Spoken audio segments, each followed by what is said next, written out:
Shall we please rest us to pray? Ẹ jẹ́ ká dìde láti gbàdúrà. Mímọ́ mímọ́, Holy, ológo jùlọ. Our most glorious God, Gbogbo ayé the whole earth kún fún ògo is rẹ̀. filled with your glory. Mímọ́ mímọ́, Holy, ológo jùlọ. the most glorious God, Gbogbo ayé the whole earth kún fún is ògo filled with your rẹ̀. glory. Lord, we appreciate because of this kind of grace that is uncommon. Bàbá gbẹ̀yìngà fún orí ọ̀fẹ́ yìí tí kò wọ́pọ̀ tẹ́ fi bá wa lò yìí. For your power that dwell with us every time, especially in a time like this. Fún agbára yín tí ń bá wa gbé pàápàá jùlọ nírú àkókò bí èyí. The Bible says, Bíbélì wípé at the end of this world, lẹ́yìn lópin ayé, the famine won't be the famine of money, of food, but of the word of God. ìyàn tí yóò wà kò ní jẹ́ tó ń jẹ, kò ní jẹ́ ti owó, ṣùgbọ́n yóò jẹ́ ti ọ̀rọ̀ Ọlọ́run. We appreciate it because you never allow the famine of your word to carry us away or to strike us. Agbẹ̀yìngà nítorí pé ẹ jẹ́ kí ìyàn ọ̀rọ̀ yín kó kojú ìjà sí wa tàbí kó jà wá. For everyone available for this wonderful grace, Fún olúkúlùkù tó ń gbọ́ mi fún ní àkókò orí ọ̀fẹ́ rí. let our heart of understanding be open to your word. Amen. Jẹ́ kí ọkàn ìmọ̀ye wa kó ṣí sí ọ̀rọ̀ yín. As the speaker and as the hearer, Àti olùsọ àti olùgbọ́. give us the grace to be able to be the doer of the word to eternity. Amen. Olúwa fún wa ní oore ọ̀fẹ́ láti jẹ́ olùṣe ọ̀rọ̀ yìí títí ayérayé. Every forces of the enemy Gbogbo ipá ọ̀tá. contradicting your word, I bound them in the name of Ó Jesus lè fẹ́ Christ. ṣe lòdì sí ọ̀rọ̀ yín, mo gbé wọn dè ní orúkọ Jésù. Every interpretation of the flesh, Gbogbo ìtumọ̀ ti ẹran ara. I silence Mo you. pa yín lẹ́nu mọ́ lórúkọ Thank you, Jésù. Lord, for your faithfulness, Olúwa Lord. ṣe nítorí ìjólóòtọ́ yín In sí wa. Jesus' name we pray. Ní orúkọ Jésù Kristi ní agbàdúrà. We have been studying the word steadfastness. A ti ń kọ́ ẹ̀kọ́ nípa ìdúróṣinṣin. And by the grace of God, again today, we will continue and try to round up as God is giving us the grace. Àti nípa oore ọ̀fẹ́ Ọlọ́run, a ó tún bẹ̀rẹ̀ sí ní kọ́ nípa ìdúróṣinṣin You know, náà. I told us that we are responsible personally for our steadfastness. Ṣé ẹ mọ̀ pé a sọ fún wa yìí pé ìwọ fúnra rẹ, ìwọ ló ní ojúṣe ìdúróṣinṣin rẹ. And God himself has made the steadfastness easier and possible by putting every diversions, the work of the enemy, the power of the flesh, into his own custody, dealing with them.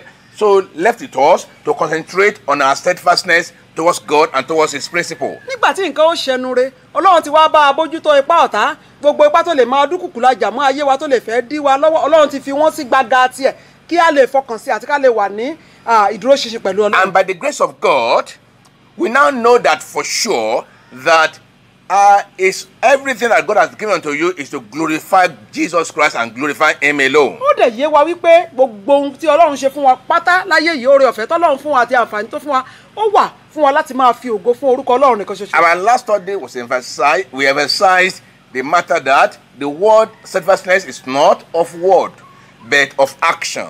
Nínú ẹ̀kọ́ wa ọ̀sẹ̀ tó kọjá, Ọlọ́run fi yé wa wípé ọ̀rọ̀ ìdúróṣinṣin kìí ṣe ọ̀rọ̀ ẹnu lásán bí kò ṣe ìṣe. Now, by the grace of God now, Nípa oore ọ̀fẹ́ Ọlọ́run wà yìí o. we want to study the fourth part of this, the subheading of steadfastness. A fẹ́ kọ́ abala kẹrin tó jẹ́ àkòrí abẹ́ àkòrí gangan ti ìdúróṣinṣin. It is instantaneous experience, permanent and decisive decision. Ó jẹ́ ìrírí tó máa ń wáyé lẹ́ẹ̀kan tí èèyàn dẹ̀ máa ń pinnu fún. Once you are steadfast, Tó bá ti lè dúró ṣinṣin, it starts just like that. ó máa bẹ̀rẹ̀ bẹ́ẹ̀ náà ni. And when it starts like that, Tó bá dẹ̀ ti bẹ̀rẹ̀ bẹ́ẹ̀, it has to be very, very constant, ó dẹ̀ gbọ́dọ̀ máa lọ déédéé, permanent, ó gbọ́dọ̀ dúró. and decisive. By that, you get your decision making. Fúnra rẹ ló wàá pinnu nígbà tó bá ti rí Through rẹ̀. steadfastness, you get your decision making. Nípasẹ̀ ìdúróṣinṣin ló wàá máa ní ìpinnu rẹ. It doesn't end with any conditions of life, Kò sí ipòkípò kan tó di lọ́wọ́ o, environment, bóyá agbègbè ibi tó or wà situations. tàbí nǹkan tó ṣẹlẹ̀. Then we want to practicalize this steadfastness today in the life of the saint of old. Àwa fẹ́ fi ìdúróṣinṣin yìí sì ṣe nínú ayé àwọn ẹni mímọ́ ìgbàanì. How do they do their own? Bóun náà ti ṣe tiwọn. How possible was it for them to make it to heaven? Bóun ló ṣe rọ̀ wọ́n lọ́rùn láti lè dé ìjọba Or Ọlọ́run. to be able to walk from the beginning of their life to the end of their life without wavering, without shaking? Tàbí bóun ló ṣe rọ̀ wọ́n lọ́rùn láti lè rin ìrìn àjò yìí pẹ̀lú Ọlọ́run láì gbọ̀njẹ̀gẹ́, láì dẹ̀gbọ̀n, láì wẹ̀yìn wò. By the grace of God today, Ọ̀rọ̀ ọ̀fẹ́ Ọlọ́run lónìí. open your Bible with me to the book of Daniel. Ṣé ká ṣí Bíbélì wa sínú ìwé Dáníẹ́lì? Book of Daniel. Ìwé Dáníẹ́lì. Well, we will read some portion of the book of Daniel today by the grace of Ó God. ka àwọn ibìkan nínú ìwé Dáníẹ́lì lónìí nípa oore The ọ̀fẹ́ Ọlọ́run. beginning of this young man in the land of in the land of Babylon. ìpìlẹ̀ ọmọkùnrin tá à ń sọ nípa rẹ̀ ní ilẹ̀ Bábílónì. Without any supporter from anybody. láì tiẹ̀ ní alátìlẹ́yìn níbikíbi. Without any supporter. kò sí ẹnìkankan tó ti From lẹ́yìn. anybody encouraging him. kò dẹ̀ sẹ́nikẹ́ni tó rú sókè. No Bible study, no teachers. kò sí ẹ̀kọ́ bíbélì bẹ́ẹ̀ ni kò sí Of olùkọ́ni course, ọ̀rọ̀ there was no Ọlọ́run. Bible then. kódà nígbà náà mi ò rò pé bíbélì wà fún. That was why the language now really was directly to him and personally by his own decision. ìdí nìyẹn tó yẹ pé ọ̀rọ̀ yẹn lọ tààrà sòsé sí àti pé nípa ìpinnu títí ẹ̀. Look at Daniel chapter 1 verse 8. ka ìwé Dáníẹ́lì It is a common Bible verse ẹsẹ̀ ìkẹjọ ó jẹ́ ẹsẹ̀ bíbélì tí that ó we are wọ́pọ̀ láàrin so àwọn used ọmọ Ọlọ́run to by the grace of God. nípa oore ọ̀fẹ́ Ọlọ́run. Look at Daniel chapter 1 verse 8. Dáníẹ́lì orí kìíní ẹsẹ̀ ìkẹjọ. The Bible says that, bíbélì wípé but Daniel purposed in his heart that he would not defile himself with a portion of the king's meat, nor with the wine which he drank. Therefore, of action, not of word, not of mind alone. Therefore, he requested of the prince of the eunuch that he might not defile himself. He put it into action.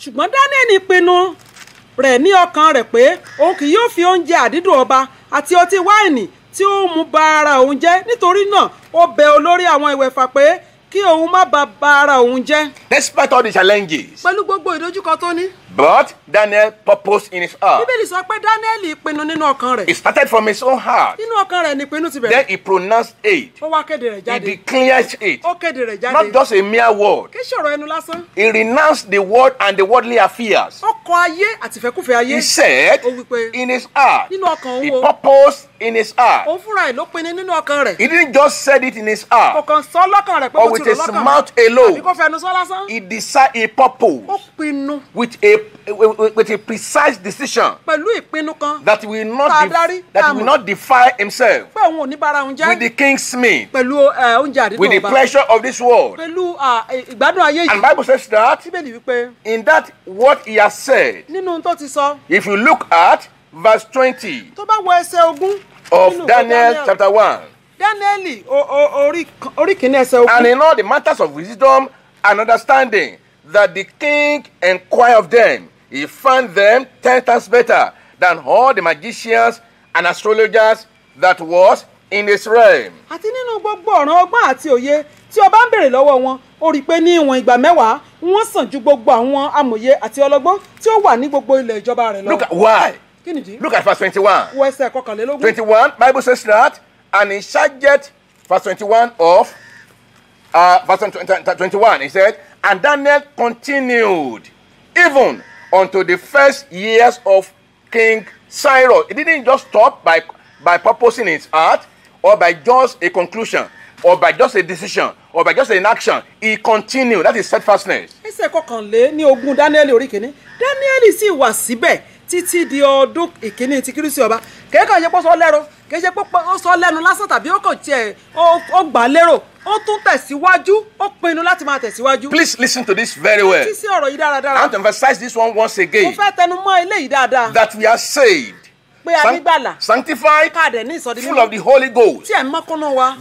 These are very awesomely great ó virtues. máa dá ó dáa jọjọ. But what pose threat to the enemy, nǹkan kan to tó the camp of the devil, lè dẹ́rù ba agbo Sátánì or demons or the enemies, tàbí ẹ̀mí èṣù tàbí àwọn or ọ̀tá the enemy of your soul, tàbí ọ̀tá ọkàn rẹ or that can put threat to the devil, tàbí tó lè dá àjà Sátánì lórí is ayé rẹ. how strong you remain in your steadfastness bó o bá ṣe dúró ṣinṣin nínú ìpinnu rẹ òun ni o on all these virtues. lórí gbogbo àwọn nǹkan tó rí On your gbà salvation, how steadfast are you on your salvation? lórí ìgbàlà rẹ bó o ló ṣe dúró ṣinṣin. The fire of Holy Ghost that was burning in you, how steadfast are you on it? ẹ dákun iná ìmọ̀ tó ń jó nínú yín bùlàbùlà bó o ló ṣe ṣe déédéé Your sí. sanctified life, how steadfast are you on that principle? bí ìsọdígbọ̀n rẹ ṣe gbóná tó bó o ló ṣe ṣe déédéé bó o ló ṣe dúró ṣe. And Daniel continued bíbélì sọ pé Dáníẹ́lì in his tẹ̀síwájú salvations, ó tẹ̀síwájú nínú ìgbàlà in the rẹ̀ knowledge of the God of Israel, ó tẹ̀síwájú nínú ìmọ̀ Ọlọ́run Ísírẹ́lì in purposing that he will not allow the king's meat to divide him. ní pípinnu ipò wọn ò ní fóúnjẹ àdínú ọba Bible fara says he jẹ. continued. bíbélì sọ pé ó tẹ̀síwájú. Daniel continued. bíbélì sọ pé Dáníẹ́lì tẹ̀síwájú. Look at chapter 6 now. wẹ́sẹ̀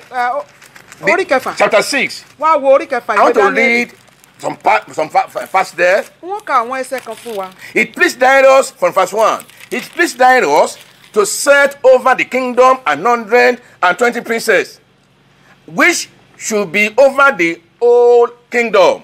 ó ṣe dídùn inú Dáríùsì láti fi ọgọ́fà ààrẹ balẹ̀ sórí ìjọba náà tí yóò wà lórí gbogbo ìjọba. And over these 3 presidents, of whom Daniel was first, he was highly favored, that the princes might give account unto them, and the king should have no damage. àti lórí àwọn wọ̀nyí ni alákòóso mẹ́ta Dáníẹ́lì sì jẹ́ ọ̀kan nínú wọn, kí àwọn ààrẹ baálẹ̀ kí ó lè máa jíyìn fún wọn, kí ọba kí ó má ṣe ní ìpalára. Verse 3. ẹsẹ̀ kẹta. Then this Daniel was preferred above the president again.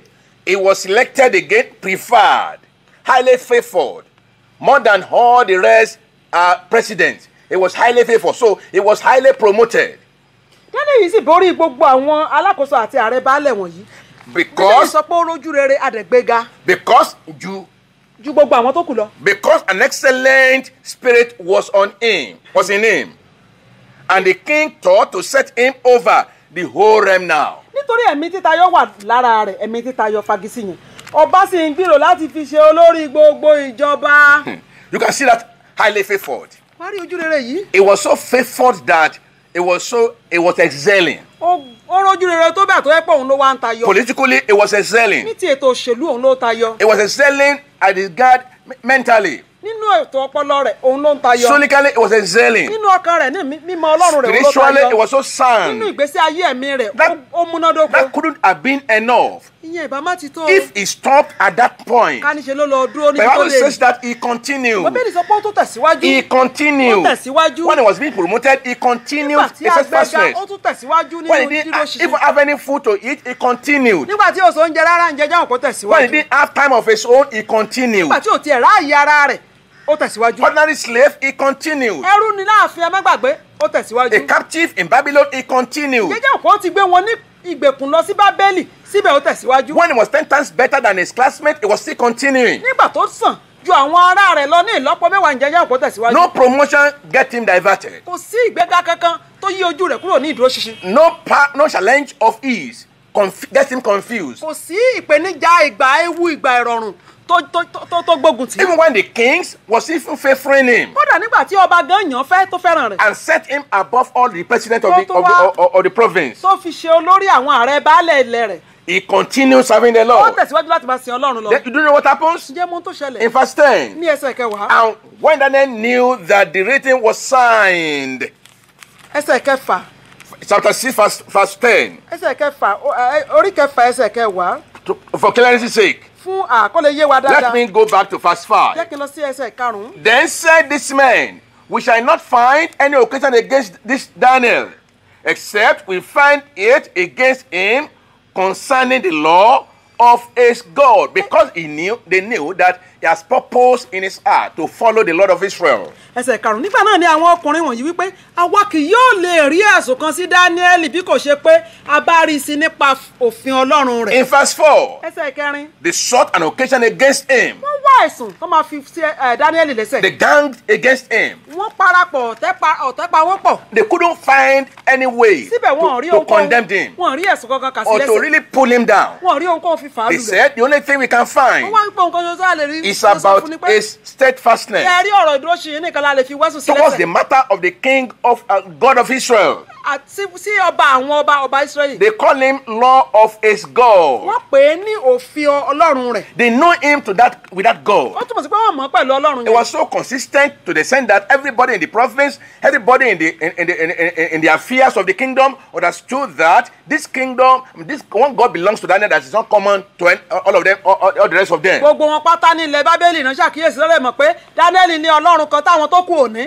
Then they went to that king who wanted to favor him. wọ́n wá lọ bá ọba tó ṣojú rere sí i. They said, look at verse 8. wọ ẹsẹ̀ kẹjọ. Now, O king, establish the decree and sign the writing that it be not changed according to the law of the Medes and Persian, which uttereth not. ǹjẹ́ nísinsìnyí ọba fi àṣẹ náà lélẹ̀ kí o sì fi ọwọ́ rẹ sínú ìwé kí ó má ṣe yí padà gẹ́gẹ́ bí òfin àwọn ará Mídíà àti Páṣíà èyí tí a kò gbọdọ̀ yí padà. They knew Daniel was so steadfast. wọ́n mọ̀ pé Daniel dúró ṣinṣin. He couldn't be diverted a lè fi okun fà kúrò or lọ́dọ̀ be ọlọ́run rẹ̀ pulled back. a lè fà á They sẹ́yìn. said one thing we can do is this. ohun kan tó a lè ṣe nípa rẹ̀ ni pé Consistency have to use to fight against his own consistency. nǹkan ṣoṣo tá a lè fi ṣe ni pé bó ṣe ń ṣe déédéé sọ́lọ́run yẹn nìkan la lè fi wájà.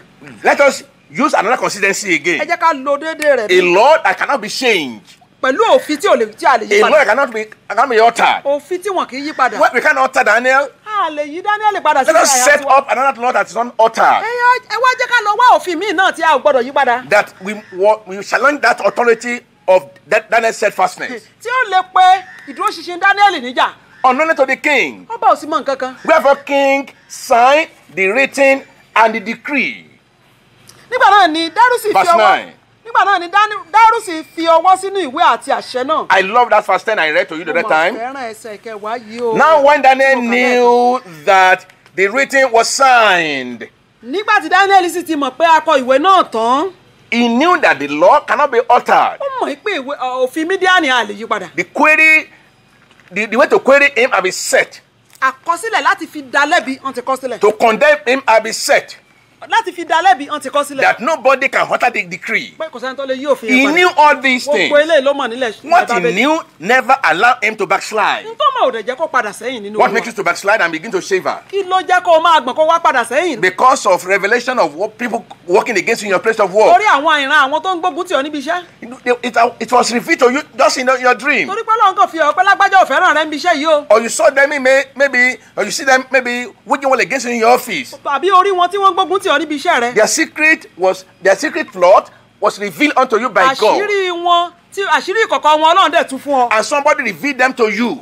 ẹnìkan jẹ́ kó o mọ àṣírí ìkọ̀kọ̀ That wọn. do you know what has happened in the office? tó ń ṣẹlẹ̀ níbi iṣẹ́ yìí. With that what you know, pẹ̀lú tó o mọ̀. now make you now to lose your steadfastness. òun ló wá jẹ́ kó o fẹ́ pa ìṣedédé rẹ tì. That is why God has to stop some people's revelations. ìdí nìyẹn tọ́lọ́run fi ń pa ìran àwọn ẹlòmíì tó fi máa pa dénú. Because you don't handle it maturely. torí pé wọ́n fi ọgbọ́n wọ́n fi ṣe. Bible says that Daniel knew all this plot Bíbélì sọ against pé him. Daniel mọ gbogbo ọ̀tẹ̀ tí àwọn ẹni yìí dì. What does he know? kí ló mọ̀? He knew about the promotion from the king. ó mọ̀ nípa ìgbéga tí ọba fẹ́ gbéga. He knew the favor of the king towards him. ó dẹ̀ mọ ojú rere tí ọba ní fún un. He knew he was 10 times better than his classmate. ó mọ̀ pé òun sàn ju àwọn akẹgbẹ́ òun lọ ní ìlọ́po mẹ́wàá. He knew he was preferred above them all in that realm. ó dẹ̀ mọ̀ pé wọ́n fẹ́ràn òun ju gbogbo àwọn tó kù lọ. He knew about their plot to pull him down. ó dẹ̀ mọ̀ nípa ìpinnu wọn pé wọ́n fẹ́ fà òun sílẹ̀. He knew again that God loved him so much. ó dẹ̀ mọ̀ pé Ọlọ́run fẹ́ òun. He knew he have a God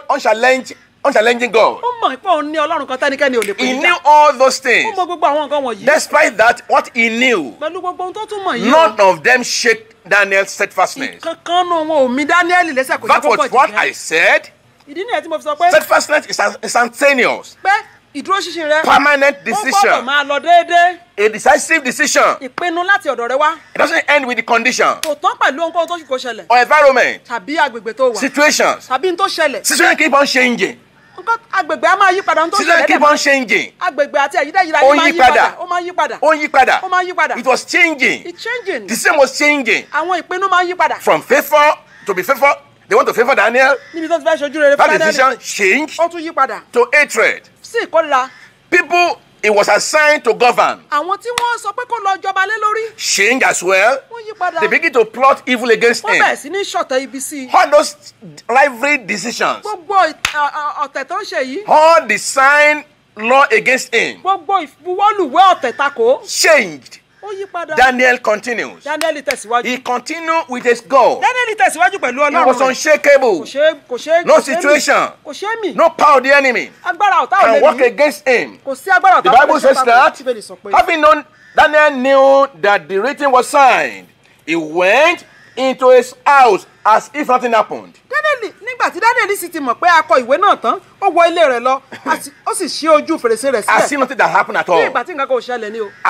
As if nobody was fighting against bí him. ìgbà tẹ́ni kankan ò tiẹ̀ gbógun tì í. As if his friend, king, was about to favor him, has not signed a decree contrary to his promotion. bí ìgbà tí ọ̀rẹ́ rẹ̀ ọba tó fẹ́ràn rẹ̀ gidi bí ìgbà tí kò tí ì buwọ́ lu ìwé tí ó ṣe tako Daniel ní ilẹ̀ Bábélì. He opened his house. ó ṣí wíńdò rẹ̀. Steadfastness in prayer. ìṣedéédé àti ìdúróṣinú In àdúrà. consulting God of Israel. níbi bá Ọlọ́run Ísírẹ́lì sọ̀rọ̀ déédéé. And his window being open in his chambers Towards where? Towards Jerusalem. ó sì ṣí fèrèsé yàrá rẹ̀ sílẹ̀ sí ìhà Jerusalem. I talk to you about this one too. wọ́n sọ̀rọ̀ fún ọ nípa ilé He ìpè. kneeled upon his knee ó kúnlẹ̀ lé eékún rẹ̀ 3 times a day nígbà mẹ́ta lóòjọ́. against the decree of the king, tako òfin ọba àti against ìfọwọ́lùwé. the plot of rivalry, tako ìpinnu ọ̀tẹ̀.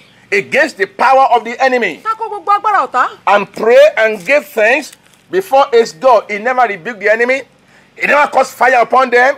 He's still concentrating, praying the simple prayer of righteousness. ó gbàdúrà ó sì dúpẹ́ lọ́wọ́ ọlọ́run rẹ̀ kò gbàdúrà tako ọ̀tá o kò ní kánikẹ́ni ó jánà mọ́ tírélà lẹ́nu kò sì ní kọ́kọ́ sí kòtò kan márùn-ún ẹni yọ wọ́n ó ń gbàdúrà ní ìdúró ṣinṣin. Bible says, as he did aforetime. bó ṣe ń ṣe tẹ́lẹ̀ rí ìwé mímọ́ ló sọ What bẹ́ẹ̀. change your prayer request? kí ló ń yí ìgbẹ̀bẹ̀ àdúrà tiẹ̀ padà. It's not the scratches you get on your feet. ṣé iṣẹ́ ẹsẹ̀ tí ń yún ọ Changes your prayer point. olóyè ẹ̀bẹ̀ àdúrà rẹ padà. What's in your prayer point? kí ló yí ẹ̀bẹ̀ àdúrà rẹ padà. Because you heard that somebody was against you in your office. torí pé orí pẹ́ nìkan àwọn sọ fún ẹ pé nìkan máa kórìíra ẹ That one lọ́fíìsì. changed your prayer ó point. ti yí ẹ̀bẹ̀ àdúrà rẹ Someone padà. was about to take your land. báyìí nìkan fẹ́ gbalẹ̀ mọ́ ọ That one lọ́wọ́. changes your prayer point. olóyè ẹ̀bẹ̀ àdúrà padà mọ́ ọ Even lọ́wọ́. change your fellowship with God. kódà ó tún yí ìbáṣepọ̀ rẹ pẹ̀lú ọlọ́run ó yí Because your padà. uncle arrived from America. torí pé ẹ̀gbọ́n rẹ dé láti Amẹ́ríkà. You can't do as you are doing o lè aforetime. ṣe déédéé níwájú Olúwa bó ṣe ṣe tẹ́lẹ̀ rí. Because people are no more friendly with you in your office now. torí pé àwọn èèyàn ò fẹ́ràn rẹ níbi iṣẹ́ rẹ Because mọ́. they believe you just join new faith torí of pé wọ́n rí holiness. pé o ti darapọ̀ mọ́ ìjọ ìwà mímọ́. You now change your dress. o ti yí aṣọ rẹ padà. You dress like a child of God o now. ti múra dáadáa o múra bí That's aṣẹ́wó your mọ́. old friend. àwọn ọ̀rẹ́ àtijọ́. That's your old friend. àwọn ọ̀rẹ́ Because àtijọ́. they change attitude, they show attitude towards torí you. pé wọ́n ti wá ń hùwà kan sí ọ wọ́n ti They ń keep mọ́ ọ malice a lójú. little bit. wọ́n ti ń bọ́ ọ lòdì They díẹ̀díẹ̀. don't even call you to their party wọ́n ti again. ẹ̀ pè ọ́ sí àṣeyẹ wọn. That one make you to think that, oh, the world is coming down. ìyẹn ló jẹ́ kó o rò pé ayé ti dojúrú tó wá ń gbàdúrà And òdì. by the time you now kneel down to pray, ìgbà tó wá kúnlẹ̀ láti gbàdúrà. you never pray like the o aforetime. gbàdúrà bí ọmọ Ọlọ́run You tàtijọ́. don't pray again like o that. gbàdúrà You dáadáa have mọ́. changed your prayer o ti point. yí ẹ̀bẹ̀ àdúrà You padà. are beginning to fire down, fire up. ó sọ pé Olúwa fi iná jó wo Olúwa fi iná Mountains run will wọ́n. fall upon jẹ́ them. kí òkè ó ya lù wọ́n. What change your prayer point towards your place of work? kí ló yí àdúrà rẹ padà nípa ibi iṣẹ́. Because you heard that your boss was against you torí pé wọ́n sọ fún ẹ pé ọ̀gá rẹ ò fẹ́ràn rẹ. and it's delaying your promotion. bẹ́ẹ̀ torí ẹ̀ ni mo ṣe gbé ọ̀gá o. You refuse to give thanks again. o kọ̀ láti dúpẹ́. Because we ask you to stop from where you are working because you cannot be working for God as a wounded sinner. torí pé a sọ pé kó o dúró díẹ̀ kó o tún ayé ara rẹ ṣe kó o tó máa gun pẹpẹ kó o má gbàṣọ èrí wọ pẹpẹ. Or to even affect yourself. kó o má para rẹ. But you because of that little one little thing, torí ìbáwí àti ìtọ́ni. you have changed your prayer point. o ti yí ẹ̀bẹ̀ àdúrà You rẹ have changed padà. your attitude. o ti yí ìwà rẹ You have changed padà. your thought. o ti yí èrò rẹ padà. You nearly wanted to go and kill yourself o now. ti fẹ́ lọ sọ pé o fẹ́ para Or rẹ you want to run away from God. tàbí o ti ẹ̀fẹ́ sákò lọ́dọ̀ The Ọlọ́run. Bible says that Bíbélì wípé Daniel kneeled down. Dáníẹ́lì kúnlẹ̀. He began to give thanks unto the ó Lord. wá bẹ̀ sí fi ògo He don't fún even Olúwa. place the heart of the king unto the Lord. ó dà kó àti ẹ̀kọ́ wípé ó fi ọkàn ọba lé Ọlọ́run lọ́wọ́. That God, anybody that is against my progress in this place, Olúwa gbógun tẹni tó bá gbógun tì mí my o. Father, my God, Bàbá fire mi them. àti Ọlọ́run mi fi jà fáwọn He tó bá mi never jà. changes his prayer point. Kò yí ẹ̀bẹ̀ àdúrà Bible rẹ says, padà. as he used to do at all Bíbélì times, sọ pé bó ti ń ṣe ní ìgbà àtijọ́. so that you will not think that Daniel did not know all this one. ó má rò pé Dáníẹ́lì ò mọ ohun tí ń lọ. Bible said that. The Bible says he knew Bíbélì sọ them. pé ó mọ̀ nípa Having known nígbà that, tó ti mọ̀. he knew everything. Ó mọ̀ o. Everything was revealed unto him. Gbogbo ẹ̀ ló yé yéké. The Bible says that Bíbélì wípé- he knew that as he was doing it, ó mọ̀ pé bóun ti ń ṣe é. people are after him. àwọn èèyàn ń lépa ẹ̀. They will be peeping maybe towards the window or mi ò mọ̀ anywhere. bóyá ṣe náà lọ garùn lójú wíńdò tán ṣọ́. Bible says that, verse 11. ẹsẹ̀ kọkànlá. Then these men assembled. They don't have work again. They are monitoring. He knows they are monitoring him. They assembled and found Daniel praying and making supplications before his God. nígbà náà ni àwọn ọkùnrin wọ̀nyí rìn wọlé wọ́n sì rí Dáníẹ́lì bóyá ṣe náà ń gbẹ̀gbẹ̀gbẹ́ ògiri tó ń ṣọ́ káàkiri tó ń sọ ara wọn the monitoring spirit tó ń ṣọ́ nígbà náà ni wọ́n sì rí Dáníẹ́lì ń gbàdúrà ó ń bẹ̀bẹ̀ níwájú Ọlọ́run rẹ̀. You know what happens in the book of 2 Chronicles, kí ẹ mọ̀ ohun tó ṣẹlẹ̀ nínú ìwé Kíróníkù chapter 6. orí kẹfà. You could have said, Chronicle kejì, well, orí kẹfà. Daniel could have taken it easy ó yẹ kó sọ pé ó yẹ kí Dáníẹ́lì náà kó ṣe and then jẹ́jẹ́. just for a season. ẹbí kọ̀ọ̀kan tẹ̀ jẹ́jẹ́ fún wọn gbà You could have stopped díẹ̀. maybe for 1 month or 3 bóyá months. bí oṣù kan péré náà ni. That allow the uncle's word to come to pass ìbá ti jẹ́ kí kọ́kàn gbọ́ràn sí ọ̀nkú rẹ̀ tó ti lú òyìnbó dé kọ́kàn gbọ́ràn sí and lẹ́nu follow díẹ̀. them to their ó idols wá tẹ̀lé wọn lọ dí òrìṣà. or give them money to go and do it on his tàbí behalf. kó gbowó owó kó lọ fún wọn pé ẹ bá ń ṣe nítorí owó. or just to compromise a little bit. àbí kọ́kàn gbọ̀jẹ̀gẹ́ díẹ̀. And follow them to that church they are asking him to wọ́n go. wá tẹ̀lé wọn lọ ìjọ òkú tó ní ó ká lọ. Or to that family meeting. tàbí sí ìpàdé Just for one ẹbí. just for one Sunday. kó fi Jésù ńlẹ̀. Just for one Sunday. kó lọ bá ẹbí ṣèpàdé Just for one òrìṣà. day. kó lọ bá wọn ṣèpàdé Just for one òrìṣà. time. kó lọ ṣèpàdé òrìṣà. Just for one time. lẹ́ẹ̀kan ṣoṣo. Just for one month. lóṣù kan. Just for one week. ní ọ̀sẹ̀ kan. We have many Sundays in a week. ọ̀pọ̀lọpọ̀ Sunday ló wà. In the month. ọ̀pọ̀lọpọ̀ Sunday ní You can bẹ́ẹ̀ just lóṣù. spare this one for them. ẹgbẹ́ yọkan yìí náà ni kò Daniel filẹ̀ fún. steadfastness, we never do that. ìdúró ṣinṣin Daniel ò ní gbà. He will never allow Kò ní gbà yẹn that. láéláé. He continue with his ó law. tẹ̀síwájú pẹ̀lú Ọlọ́run. Look at 2 Chronicles chapter 6. ṣé ká wo 2 Chronicles chapter 6. orí kẹfà. The Bible says something there. Bíbélì sọ nǹkan kan bẹ̀. He has really placed a unchanging order ó sì fi àṣẹ kan tí kò yí padà sílẹ̀. that nobody can alter. tẹ́nikẹ́ni ò lè yí padà. Even stronger than the word that the word or the law of the king of Babylon. tó lágbára ju ọ̀rọ̀ òfin ti àwọn ọba Bábílónì. Daniel knew this one also. Daniel náà mọ eléyìí pẹ̀lú. Look at 2 Chronicles chapter 6, wo ìwé Kíróníkà kejì orí kẹfà. verse 38. ẹsẹ̀ ìkejìdínlógójì. The Bible says that if they return to thee with all their heart and with all their souls in the land of their captivity, whether they have carried them captive, like they carry Daniel captives, and pray towards their land, which thou gavest unto their fathers, and towards this city, which thou hast chosen, and towards the house which I have built for thy name. That is in Jerusalem now, temple.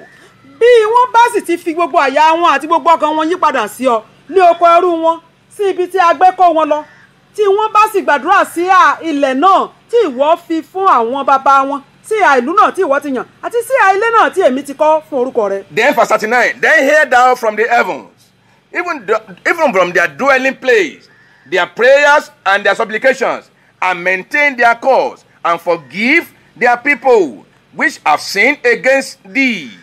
kí ìwọ kí ó gbọ́ àdúrà wọn àti ẹ̀bẹ̀ wọn láti ọ̀run wá àní láti ibùgbé rẹ wá kí o sì mú ọ̀rọ̀ wọn dúró kí o sì dárí ẹ̀ṣẹ̀ àwọn ènìyàn rẹ jì tí wọ́n ti dá sí ọ. Daniel knew this. Daniel mọ gbogbo eléyìí o. It was exactly 400 years of the captivity of the children of Israel in Babylon. ó ti pé ọgọ́rùn-ún mẹ́rin ọdún tí wọ́n ti kó wọn lẹ́rú lọ sí Babylon. That was the exact time God expected the Israelites to pray towards Jerusalem. àsìkò tí Ọlọ́run retí àwọn ọmọ Israẹli láti gbàdúrà sí tààrà sòsẹ́ ibi tí Jerusalem wà. Daniel knew that exact time. Daniel sì mọ àkókò It táwọn. can't be missed. a sì gbọ́dọ̀ kùnà àkókò yìí. It can't be missed. a gbọ́dọ̀ kùnà àkókò yìí. The angels come to trouble the water for them once in a year. ẹ̀ẹ̀kan ṣoṣo láńgẹ́lì wa ló máa ń rú omi o. But this time around, ṣùgbọ́n lákòókò it yìí. is once in 400 years. ẹ̀ẹ̀kan ṣoṣo ní ọgọ́rùn-ún mẹ́rin ọdún. Daniel knew if he missed that period, Daniel sì mọ̀ pé tóun bá ti kùnà àkókò yìí. that the law they signed is not against him as a person. pé òfin tí ó buwọ́lù kì í ṣe tako òun nìkan It's mọ́. against the whole nation of a Israel. jẹ́ pé gbogbo Israẹli náà dojúkọ o. The deliverance of Israel is at stake. a jẹ́ pé ìtúsílẹ̀ àwọn ọmọ Israẹli wà ní ewu. That was the exact time they make that law. àsìkò tí wọ́n ṣe òfin yẹn That ni. nobody should pray towards pẹ́nikẹ́ni ò God. wá gbọ́dọ̀ gbàdúrà lásìkò tó Ọlọ́run retí ẹ̀bẹ̀ For 3 months. fún odidi oṣù mẹ́ta. You never know the time God is waiting for you. fóònù ò mọ àsìkò tó Ọlọ́run dúró dè ọ́. It is you that is calling just one Sunday. ìwọ ló máa sọ pé ọjọ́ Sunday kan It is ṣoṣo. you that is calling just one Tuesday. bẹ́ẹ̀ kan ní ilé gbogbo oṣù. Lockdown everywhere. lójúmọ́ ti lọ́ọ̀ gbogbo nǹkan That way you don't serve God in the church this time around, no problem. ṣé bí àti ẹ̀wẹ̀ àwọn èèyàn wá sí Ọlọ́run gan ní ṣọ́ọ̀ṣì ṣe bí kò sí wàhálà. But you don't know what God is planning for your life at this moment. ní ọjọ́ tá à ń sọ yẹn ò mọ nǹkan tọ́lọ́run ti pinnu That fún ọ. very moment. ní ọjọ́ yẹn àti ní àsìkò Thank yẹn. God Anna did not miss it during the own Shiloh. a mà dúpẹ́ o Anna ò kùnà rẹ̀ ní ọjọ́ Ṣílò tiẹ̀. What will happen kí ni ìbá ṣẹlẹ̀? if he has missed it that very moment? ká ní Ṣílò ọjọ́ yẹn ni ò wá tó bá òun kú lọ tó bá ń tí lọ. Hey, what will happen kí ni ìbá ṣẹlẹ̀? if Daniel could have faced persecution ká ní Daniel kọjú sí ìdojúkọ or the threat of the enemy? àbí ìhàlẹ̀ ọ̀tá. What do you think will happen to him? kí ni ó ṣẹlẹ̀ sí àti He could have Ísírẹ́lì? ended his life in exile. ìbá kú sí oko ẹrú Him and his household àti òun àti ilé rẹ̀ and the gbogbo entire Israel. àti gbogbo ilé Ísírẹ́lì. But thank God he knew what God said. ṣùgbọ́n a dúpẹ́ torí pé ọmọ The ntọ́lọ́run Bible sọ. says at that moment bíbélì sọ pé ní àkókò he náà opened the windows of his ó wá house sí fèrèsé ilé rẹ̀ sí ìhà towards Jerusalem. where? Jerusalem. Towards the king's house, ṣé sí ilé ọba towards lọ the sí king's palace, tàbí sọ́dọ̀ ààfin ọba towards the chief who are planning against him. tàbí àwọn òjòyè tán dìtẹ̀ mọ́ lọ́wọ́. Steadfastness, we never see all those things ìdúró ṣíṣe ò ní rí gbogbo eléyìí. at all. Rárá o. He faced Jerusalem ó kọjú sí Jerusalem like tàbí aforetime. ti tẹ́lẹ̀ bí ìgbà How àtijọ́. consistent do you think Daniel báwo ló was? ṣe rò pé Daniel dúró ṣe And by the tó? grace of God, he prayed. nípa ọ̀rọ̀ ìfẹ́ Ọlọ́run ó gbàdúrà. And the power of God reside in his prayers. Agbára Ọlọ́run ọ̀gá ògo sì wọnú And àdúrà. God gave him victory at large. Ọlọ́run dẹ̀ fún ní ìṣẹ́gun lẹ́yìn rẹ̀. And the power of God rests upon him. Agbára Ọlọ́run wọnú ayé Daniel. Look at the same Daniel chapter Ẹ jẹ́ 6. ká wo ìwé Daniel yìí kan náà orí Daniel kẹfà. 6. Daniel orí kẹfà. I'm reading from verse. Look at verse 10. Ṣí Daniel ṣí ìwé rẹ̀ sí ṣí bẹ́ẹ̀lì rẹ̀ sí I want to ìwé emphasize Daniel. what I've read the Orí other kẹfà, time. ohun tí mo kà lẹ́ẹ̀kan ni mo Bible fẹ́ says kà that lọ́mọ rẹ̀. Bíbélì pé Daniel knew all this. Daniel sì ó ti mọ gbogbo èyí. He knew about the promise of God as regard Israelite deliverance. Ó mọ̀ nípa ìlérí Ọlọ́run nípa àwọn ìtúsílẹ̀ àwọn ọmọ Ísírẹ́lì. He now chooses which one is better. Èwo ló wá fẹ́ yàn èyí tó dára jù For lọ? him to subject to himself for the pleasure of the family, Ṣé kó tẹrí ara rẹ̀ bá sí ti àwọn ẹbí rẹ̀ fẹ́? or rise up to save the Israelites. Tàbí kó dìde láti gba gbogbo Ísírẹ́lì là? He chooses the better one. Ó yan èyí tó dára By jù the Spirit of the Lord. nípa ẹ̀mí Olúwa. When God himself gives you the grace to be set fast, Nígbà tó Ọlọ́run bá fún olóore ọ̀fẹ́ láti dúró ṣinṣin. your conviction is constant. Ìdánilójú ohun tó mọ̀ á máa lọ déédéé. That's number one. Yẹn là kọ́kọ́ sílẹ̀. Your conviction is established. Ìdánilójú rẹ nínú ọ̀rọ̀ Ọlọ́run á máa lọ déédéé. Number two, Ìkejì. your way of life is established. Ìgbésí ayé rẹ gan á fìdí múlẹ̀. You know where you are. Wàá mọ ibi tó wà. You know where you're coming from. Wàá mọ ibi tó ti ń bọ̀. Where you are going. Wàá dẹ̀ mọ ibi tó ń lọ. Your ways of life become the ways of the life of Christ. Ìgbésí ayé rẹ yóò di ìgbésí ayé ti Kristi. Then you establish a principle. Wàá wá fi ìdí àgbékà kan kalẹ̀. You're unshakable O ò ní ṣe é mì as regard your principle. nípa àgbékalẹ̀ rẹ. Your conviction, Ohun tó dá ọ lójú. you know Jesus Christ is the O Lord. mọ̀ pé Jésù lolúwa. Every other things come to secondary. Gbogbo àwọn nǹkan tó kù tọ̀ lẹ́yìn ni. Well, I want to have car. I want to have good admission. Mo fẹ́ wọlé ẹ̀kọ́ Good gíga. husband. Mo fẹ́ lọ́kọ gidi. You know you have a better O conviction. mọ̀ pé ó ní ìdánilójú tó These jù are very lọ. great things to have. Àwọn nǹkan yìí dá láti But ní your o. conviction about Jesus' Ṣùgbọ́n principle ìdánilójú rẹ nínú ìgbékalẹ̀ Jésù is olùgbàlà. established. Ó fìdí múlẹ̀. It's good to have friends, Ó dá láti láwọn ọ̀rẹ́. relatives, Káwọn ẹbí kó fẹ́ràn and rẹ̀. have a good environment. Kó o dẹ̀ ní agbègbè To tó dára operate. láti máa ṣiṣẹ́. But what of your conviction? Ṣùgbọ́n kí ni ìdánilójú rẹ pẹ̀lú Kristi? Daniel was convicted Ó dá Daniel lójú. that God of Israel is the Lord of Lords. Pé Ọlọ́run Ísírẹ́lì ni Olúwa àwọn olúwa. Number two, it became his way of life. Ẹlẹ́ẹ̀kejì ni pé ó di ìgbésí ayé rẹ̀. Then he was able to establish a principle. That's number three. Ó dẹ̀ fi àgbékà kan kalẹ̀ ìyẹn ní kẹta. And you know, it helps us a lot in our mission field. Ó dẹ̀ máa ràn wá lọ́wọ́ nígbà tá a bá lọ sí oko àti wàásù ìrere fún àwọn ẹlòmíràn. One time, Nígbà kan rí, very cold, ó mà tutù gan-an o níbi tá a ti very, lọ very wàásù ìrere. cold. Ọyẹ́ yìí kọjá bẹ́ẹ̀. And you cannot even bear it for anything. You can't compare it with anything. Ìfà irú ọyẹ́ bẹ́ẹ̀ àárí rí tẹ́lẹ̀ kó tó nípa So adé strange to our body. Ó yàtọ̀ sí àgọ́ ara wa. Then somebody now came to me privately. Ẹnìkan wá lọ bá wọn ní ìkọ̀kọ̀. He said, please, Owó ẹjọ́. you are the husband of this woman. Ẹ̀yin ni ọkọ arábìnrin yìí He o. was talking to mommy then. Ó ń bá ara Referring to mommy then. Ó ń sọ nípa mọ́mí. Then he was begging me Ó wá bẹ̀ sí bẹ̀. furiously. Ó ń bẹ̀ mí gidigidi. I was wondering what could have happened. Inú àwọn ọ̀pá ẹ̀dákun kí ló le tó yìí I o. want to beg you because of your Ẹ̀dákun wife. mo fẹ́ bẹ̀ yín nítorí nǹkan kan ni I nítorí said, ìyàwó yín náà please ni. speak on. Kí ló dé kí ẹ fẹ́ bẹ̀ He mí said torí? for my wife, I knew for sure Ó dá mi lójú ó ní pẹ̀lú ìyàwó. my wife can never even wrong anybody Mo mọ̀ pé ìyàwó mi ò lè bá jà. because he's the head of God. Torí ọmọ Ọlọ́run ni. I knew her very Mo well. mọ̀ dáadáa. What could she have done Kí wrong? ìyàwó mi ò wá ṣe He fọ́mọ said, tí fi bẹ̀ mí tó yìí o. I'm begging you because I know ẹ jọ̀ọ́. husband is very strong Mo mọ̀ páwọn ọkọ wọ́n làmìlaka wọ́n sì lágbára lórí aya over their wọn. wife in Africa. Nílẹ̀ aláwọ̀ dúdú àwọn ọkọ ní darí aya. Please, for the sake of this harmattan, Ẹ̀dákun torí of this winter, winter yìí torí òtútù because of ọ̀rẹ́rin this yìí. terrible winter, Torí ọ̀rẹ́rin tó tutù falling rẹ́rìn down in temperature, tó ń rọ yìnyín kalẹ̀. please Dákun jọ̀ọ́. allow your wife Ẹ jẹ́ kí ìyàwó yín. put on trousers. Ẹ jẹ́ kó wọ ṣòkòtò. Allow her to put on trousers. Ẹ jẹ́ kó náà wọ ṣòkòtò kó wọ sọmọdọ̀bọ. And then I just answered. Mo wá dá wọn lóhùn. Is that all? Mo ní ṣe ń tẹ́ wá. Yes, tẹ́ wá that's torí all. rẹ̀ tiẹ̀. Just allow her. Ṣé ń tẹ́ wá bẹ̀ mí fún látàárọ̀ I said- ẹ ṣàfàyè gbà wọ́n o. The way my wife is dressing Ṣé rí bí ìyàwó mi ti ń múra? has become his conviction, Ó ti di ìdánilójú fún. has become a way of Ó life, ti di ìgbésí ayé rẹ̀. has become a principle. Ó ti di àgbékà kan. And for what you see in her today, Ń tẹ́ wá rí lára wọn lónìí o. our family has tried that one at the highest stage of Christianity. Àwọn ẹbí rẹ̀ nígbà tó gba Jésù, àwọn ẹbí rẹ̀ ti gbógun ti ju tiwa yìí lọ. I say if today, if I should obey what you have said, Tí n bá máa gbọ́ ohun tó wí yìí, though tó fi lọ I sọ couldn't fún- do that anyway, Mi ò kúkú lè ṣe bẹ́ẹ̀, mi I ò said kó it's bẹ́ẹ̀. beyond we married together. Ó kọjá pé mo fẹ́ láyé ó fẹ́ mi lọ́kọ. I said he's ready to divorce me if I should ask me to alter. iṣẹ́ tẹ́ ẹ rán mi iṣẹ́ dé tòrutòru tẹ́ ẹ rán mi tẹ́ ẹ bá rán mi ẹ tún lé ká o. The family has rejected her because of that before. nígbà torí àwọn nǹkan bẹ́ẹ̀ ẹbí ti kọ̀ ọ́ lẹ̀ rí. He has been punished because of such things. ó ti jìyà nítorí nǹkan bẹ́ẹ̀. Yet he maintained this principle. síbẹ̀ ó dúró ṣinṣin nínú tó And the gbàgbọ́. principle is beyond me. ìtọ́dẹ̀dá lójú yóò kọjá tèmi. That same God he has married to ọlọ́run yìí tó ti ṣègbéyàwó pẹ̀lú. is stronger than the mere marriage between her and myself. ó ju ìgbéyàwó tèmi àti ẹ̀tẹ́ rí fojú So rí yìí o. don't, he said yes, is that so? I said ó ní yes. ṣe bẹ́ẹ̀ ni We were in a country as well. a wà ní orílẹ̀-èdè kan gbà By kan the grace of God, nípa oore ọ̀fẹ́ ọlọ́run. during the mission field as well. nígbà tá a lọ sí oko àti wàásù ìrere ní When o. we got there, nígbà tá a débẹ̀ we said, ó wí pé in this place, níbí yìí o we have food a ní oúnjẹ. to give to the, to maybe, we have food to give to the street people. a ní oúnjẹ láti fún àwọn aládùúgbò tí wọ́n nílé lórí àwọn tí ń gbé gbòòrò. But our principle is this, ṣùgbọ́n àgbékà wa ni pé don't preach to them. ẹ má wàásù fún wọn o. But we are convinced ó dá wa lójú. that we come here to preach the gospel. ìtọ́lọ́run wa ni pé ẹ jáde lọ wàásù ìrere. Giving them other amenities is just a bait. pé ká fún wọn ní ohunkóhun a kàn fi fà wọ́n mọ́ra mọ́ Kristi ni. But the main purpose of bringing them together is to preach Christ unto them. ṣùgbọ́n kókó ohun tá a fi lọ bá wọn tá a fi ṣàwọn jọ nígboro níbi tí wọ́n ti nílé lórí òní ká lè wàásù They Kristi. said we don't do that one here. wọ́n ní àìlèṣe yẹn bí This yìí is not Africa. wọ́n lélẹ́yìí ò kì í ṣe ilẹ̀ We said don't worry.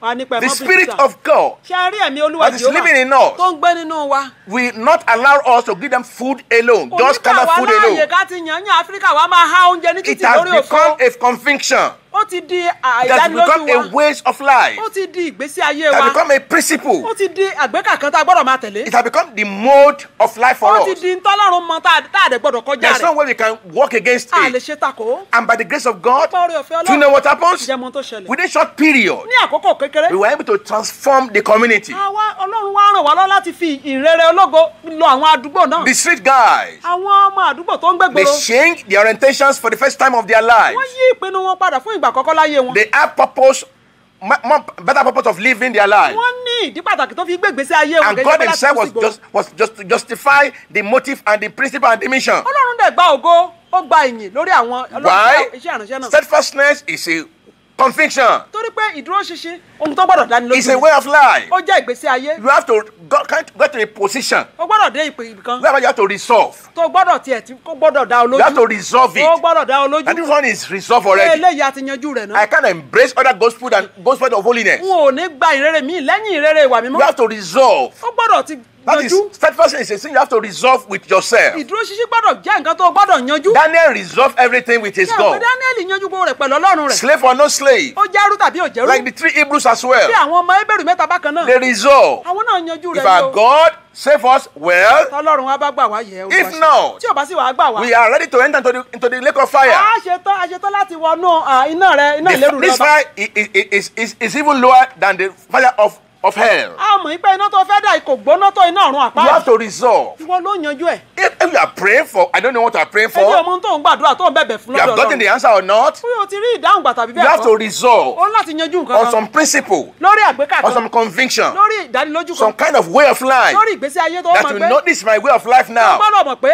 ìgbésí ayé tó mọ̀ pé Holiness lọ rè. church is my church now. ìjọ ìwà mímọ́ ni mo fẹ́ Holiness máa lọ dress is my báyìí. dressing now. ìmúra ìwà mímọ́ ni mo fẹ́ máa mú báyìí. Anybody who cannot agree with you on that principle, ẹni tí ò bá ti wá fọ òṣọ̀kan pẹ̀lú rẹ nínú ìgbékalẹ̀ náà. you are not fighting anybody. òkùnkùn bẹ́ẹ̀ ni ká níjà. You are just disagreeing on principle. ṣé ni kálukú kan yà síbi tó yẹ tó It's fẹ́ your lọ. principle àgbékà tiẹ̀ you are nìyẹn. standing ó upon. dúró lórí àgbékà It's your tiẹ̀. way of life. ìgbésí ayé You rẹ want ni to pursue. tó fẹ́ tẹ̀lé. It's your conviction. ní tó dá ọ lójú You want to ni. establish. òun ló fẹ́ fìdí rẹ̀ It's your múlẹ̀. mode of life. ìgbésí ayé tó gbọ́dọ̀ dúró ni. You want to be established tó upon. dẹ̀ fẹ́ fìdí ẹsẹ̀ ara rẹ Daniel múlẹ̀ sí. did the same thing. bẹ́ẹ̀ ni Dáníẹ́lì ṣe ṣe o. And it was a success in the life of in a strange land. ó dẹ̀ ṣe àṣeyọrí ní ilẹ̀ àjèjì. And by the time will not permit us ó àkókò ò tiẹ̀ gbà mí. to tell you about the Act of kí n Apostles, sọ fún ọ nípa ìṣe àwọn àpọ́sítélì. chapter 4, orí kẹrin. from 13 to 22. láti ẹsẹ̀ kẹtàlá sí ẹsẹ̀ The Bible kejìlélógún. says- bíbélì wípé That look at these people. ẹ wo àwọn èèyàn We wọ̀nyí. have silenced Jesus, they think. àwọn rò pé àwọn ti pa Jésù lẹ́nu mọ́. He has resurrected and go to heaven, they think. wọ́n rò pé Ọlọ́run ṣe ó ti That jíǹde that is ó ti gòkè the end of this ó ti gospel. parí àti yanjú But ẹ̀. when they saw on the street ṣùgbọ́n nígbà tí wọ́n rí àwọn èèyàn that some nígboro people are still proclaiming this Jesus, pé àwọn kan sì ń kéde orúkọ Jésù yìí. it was alive in them. Jésù máa wà láàyè náà àwọn They eléyìí. think only it's not possible again. They think holiness is not possible wọ́n rò pé again. ìwà mímọ́ ò ṣeé ṣe But when they see you, ṣùgbọ́n nígbà tán rí ọ when they see the way you pray, nígbà tán bá rí ọ bó ṣe ń gbàdúrà that you are praying for the will of God, wọ́n ń gbàdúrà fúnfẹ́ Ọlọ́run they thought nobody can pray for the will of God wọ́n again. ti rò pé àyàn àwọn ẹnìkan kọ́ gbàdúrà But fúnfẹ́ you Ọlọ́run mọ́ become an exemplary believer. ṣùgbọ́n ìwọ ni ó jẹ́ àpẹẹrẹ onígbàgbọ́ gidi They believe on except you steal, wọ́n ti ń gbàgbọ́ pé téèyàn bá jalè kò lè ṣe rere you can't make it in life. wọ́n rò pé tó o bá ti jalè ò ní But ṣe here rere you are, ṣùgbọ́n ìwọ rèé establishing a ó principle. dúró nínú òtítọ́ òde dúró nínú àgbékà òtítọ́ When they have seen the disciples, nígbà tán rá àwọn ọmọ ẹ̀yìn in that of nígboro Apostles chapter 4, nínú iṣẹ́ àwọn apọ́sítélì orí kẹrin verse 13 to 22, ẹsẹ̀ kẹtàlá sí ẹsẹ̀ they kejìlélógún say, wọ́n wí pé these people had been with àwọn Christ. ilé ti wà lọ́dọ̀ Jésù tipẹ́ We can see their steadfastness. a lè rí ìdúró ṣinṣin We wọn can know they are unlearned, bó tilẹ̀ jẹ́ pé wọn ò kàwé ordinary o fishermen. They don't have position. apẹja lásánlàsàn They don't have position in the society. wọn àti ẹ̀ nípò They don't have the láwùjọ strength. We can cut their own. wọn lágbára tara wọn But these people, ṣùgbọ́n àwọn ilé they had been with Christ. wọ́n ti wà pẹ̀lú That is Kristi what steadfastness is all ohun tí about. ìdúró ṣinṣin dúró fún On ni the summary of tàbí steadfastness, kí n sọ pé àfẹnujọ́ náà ọ̀rọ̀ ìdúró ṣinṣin anybody who sees you, ẹnikẹ́ni tó bá rí ọ we know that a principle is guiding your life. yóò mọ̀ yín pé ìgbékalẹ̀ kan ń darí ayé A rẹ̀ way of life is guiding your yóò mọ̀ pé life. ìgbésí ayé kan ń darí rẹ̀ Amongst your colleagues in the office, láàárín àwọn ará rẹ tẹjọ́ ń ṣiṣẹ́ níbi amongst your siblings, láàárín àwọn ọmọ ìyá rẹ in your family setup, nínú ẹbí rẹ tá a in ti your débi ọ school, nílé ìwé rẹ on the street, láàárín ìgboro even in the neighborhood where you kódà live, ní agbègbè tó ń gbé in your country. ní àdúgbò rẹ They will know that, wọ́n mọ̀ oh, pé this one has been with Christ. káwọn eléyìí ti wà pẹ̀lú Kristi They see your steadfastness, wọ́n rí ìṣedédé they see rẹ my own, wọ́n rí tèmi náà and they see us marching together. wọ́n wá àríwá pọ̀ And parapọ̀ together we journey pẹ̀lú wa àjọ rìnrìn àjò by the náà Spirit of the lọ Lord sí ìjọba to Ọlọ́run heaven. sí ìjọba Shall we Ọlọ́run please rise ẹ jẹ́ ká up? dìde dúró láti gbàdúrà Please rise up. ẹ jẹ́ ká dìde láti gbàdúrà Rise up, please. ẹ jẹ́ ká dìde láti gbàdúrà Do you know that? ǹjẹ́ o mọ̀ yìí pé The big challenge is this. ìpèníjà ńlá kan rèé Once the voice and the reasoning of the word, tí ọ̀rọ̀ àti ìrònú ọ̀rọ̀ Ọlọ́run the word, ohùn àti ìrònú àwọn ayé I'm sorry and sinners ìrònú àwọn ẹlẹ́ṣẹ̀ begin to influence your character, tí ohùn àti ìrònú àwọn ẹlẹ́ṣẹ̀ tó bá ti bẹ̀rẹ̀ sí ní tì ọ́ ṣìwà hù affecting your character, tó bá ti ń da ìwà rẹ rú affecting your reactions, tó ń jẹ́ kó ṣì nǹkan ṣe affecting your mode of life, tó ti ń da arí bó ṣe ń múra bó ṣe ń ṣe nǹkan then something needs to be done immediately. a jẹ́ pé o gbọ́dọ̀ gbé gbèsè kíákíá You have to do something immediately. o gbọ́dọ̀ gbé gbèsè kíákíá o As you're rising up now, o ṣe é dìde dúró yìí náà the first prayer is this. àdúrà àkọ́kọ́ tó gbà ni pé My Father and my bàbá God, mi àti Ọlọ́run mi if Daniel can stood for you, tí Dáníẹ́lì bá lè dúró fún I'm yín standing. ní ilẹ̀ ẹrú níbi tó ti kó if lẹ́rú you don't know Daniel, tó o bá mọ Dáníẹ́lì at least you know us. ó ṣàmọ̀ wá I don't know how many years you have known us mi ò now. mọ ọdún tó ti mọ̀ wá o People thought it couldn't be possible. àwọn èèyàn rò pé kò ṣeé ṣe See the possibility. ó ṣeé ṣe o láti gbé gbèsè ayé ìwà mímọ́ This week, by the grace of God, nípa oore ọ̀fẹ́ Ọlọ́run lọ́sẹ̀ we are yìí celebrating the first marriage in this ministry. à ń ṣe in holiness, àjọyọ̀ ìgbéyàwó àkọ́kọ́ purity. nínú iṣẹ́ ìránṣẹ́ nínú ìwà mímọ́ nínú ìgbọ́ràn despite the fact that we don't learn it from anywhere, bó tẹ̀ ẹ́ pé àkọ́ láti ibikíbi but we know what God wants, ṣùgbọ́n a mọ nǹkan tí ìwé mímọ́ wí what He desires, ohun tí ìwé mímọ́ fẹ́ what can become a holy matrimony, nǹkan tó a lè pè ní ìgbéyàwó and we mímọ́ spell it out for them 18 years ago. tí a dẹ̀ ṣàlàyé rẹ̀ fún ọ kó tó di ọdún méjìdínlógún sẹ́yìn And by the grace of God, nípa oore ọ̀fẹ́ Ọlọ́run they embrace it wọ́n dẹ̀ tẹ́wọ́ gbà á and they continue in wọ́n dẹ̀ it. tẹ̀síwájú We nínú have rẹ̀ celebrated many lẹ́yìn rẹ̀ a ti tún ṣe holy ọ̀pọ̀lọpọ̀ matrimonies, ìgbéyàwó mímọ́ lórí pẹpẹ and mímọ́ it was possible. Ọlọ́run dẹ̀ jẹ́ kó ṣeé ṣe We are going to do your own as well. a ó ṣe tiẹ̀ náà bákan náà If you are not yet married, tí o bá ti ṣègbéyàwó a lot of restitution marriage has been conducted. ọ̀pọ̀lọpọ̀ àtúnṣe ìgbéyàwó àwọn tó fẹ́ yàwó tàbí fọ́kọ láìṣe sanwó orí wọ́n ti túnṣe o In holiness, wọ́n ṣe é nínú ìwà and mímọ́ the church is waxing stronger every day. ìjọ Ọlọ́run sì ń lágbára nínú òtítọ́ You now Ọlọ́run sí command síwájú. this one to wọ́n yourself. wàá pàṣẹ ilé ìsinú ayé rẹ̀. Every challenge against my steadfastness, gbogbo ìpèníjà tako ìdúró ṣinṣin mi every threat against my gbogbo steadfastness, ìhàlẹ̀ èṣù tako ìdúró ṣinṣin Holy mi Ghost fire consume them. iná ìmọ́kọ́ máa jó wọn run Not human being. kì í ṣe èèyàn It is o a forces. ipá kan ni It is a force. agbára kan ni Force of the enemy. ipá kan ni ipá èṣù ni Force of a fire. ipá ọ̀run I àpáàdì ni destroy them pé today. olúwa iná Holy ìmọ̀ pa Ghost wọ́n run lónìí fire. iná ẹ̀mí mímọ́ Destroy them. máa pa irú Pray that prayer in the bẹ́ẹ̀. name of Jesus. máa pa wọ́n run kúrò nínú ayé mi máa gbàdúrà ẹ̀ lórúkọ Jésù In Jesus' name we pray. ní orúkọ Jésù Kristi ní agbàdúrà Second prayer, go to us. àdúrà kejì rèé I know you have places you are sending me, Lord. olúwa mọ̀ pé níbi tẹ́ ẹ rán mi lọ o I must remain an exemplary believer. mo gbọ́dọ̀ dúró gẹ́gẹ́ bí onígbàgbọ́ tó dúró ṣinṣin I'm going places for you, mo God. fẹ́ jí àpẹẹrẹ kẹ́ ẹ lè rán mi káàkiri àgbáńlá ayé I'm available to be sent. olúwa mo wà lárọ̀ọ́wọ́tó rẹ I tó will lè rí mi stand for you. àwọn ò dúró fún yín ẹlẹ́dàá mi With all the amenities, without the benefit I have now, pẹ̀lú gbogbo àǹfààní tí ẹ jẹ́ kí n ní lónìí. I know I'm privileged mo mọ̀ pé mo rá àǹfààní gbà mo rọrẹ ọ̀fẹ́ gbà. to belong to this kind of holiness army. láti lè jẹ́ arapa àwọn ọmọ ogun ìwà mímọ́ My àti Father, my Ọlọ́run. God, bàbá mi àti Ọlọ́run mi. empower me. Olúwa ró mi lágbára. Holy Ghost power, agbára ẹ̀mí mímọ́ ò empower me. ró mi lágbára. You invite the spirit of steadfastness into your life. wọ́n pe ẹ̀mí ìjólóòtọ́ ìdúróṣinṣin sínú ayé It rẹ̀. is a old spirit. ẹ̀mí náà ní agbára kan ní o. It can engulf you. ó lè gbé ọwọ́. You won't see that the people of this world are seeing ò ní things. rí nǹkan báwọn ayé ti ń rí. Car, money, influence, Àròkọ, position, àádáadáa ayé. challenges, tàbí pé ìjà gan persecutions, tàbí ìdojúkọ inú níbí. threat of the devil. You won't see tàbí it at àlè all. ṣùgbọ́n kò tiẹ̀ ní rí. It happens to us as well. ó ṣẹlẹ̀ sí wa bákan We náà. don't see how the people of this world are seeing it. àti ẹ̀ mọ báwọn ayé ṣe ń ṣe. You now command in the name Ó of wá Jesus. pàṣẹ. Spirit of steadfastness. ẹ̀mí ìdúróṣinṣin. Oh, I need it now. Olúwa mo nílò rẹ̀ lọ́wọ́lọ́wọ́. Empower me with it. Olúwa fi ró mi Prayer, lágbára. prayer in the name Ó of yá Jesus. gbàdúrà ẹ̀ lórúkọ Jésù. In Jesus' name we ní pray. orúkọ Jésù Kristi ní àgbà àdúrà. The third prayers. àdúrà ìkẹta. Lord, I don't want to be guilty of this privilege you have given unto me. Olúwa mọ̀mọ̀ jẹ́ ń jẹ̀bi oore ọ̀fẹ́ tó fún mi yìí o. Ọ̀run gbọ́dọ̀ ṣọ̀fọ̀ lórí ilẹ̀.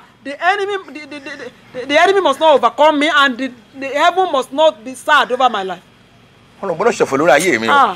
Heaven must not get sad on me, must not mourn over my The life. opportunity that Daniel did not have, Oore ọ̀fẹ́ tí Dáníẹ́lì ò ní, I have them. ó ní wọn o. I have the grace. Ó ní oore ọ̀fẹ́.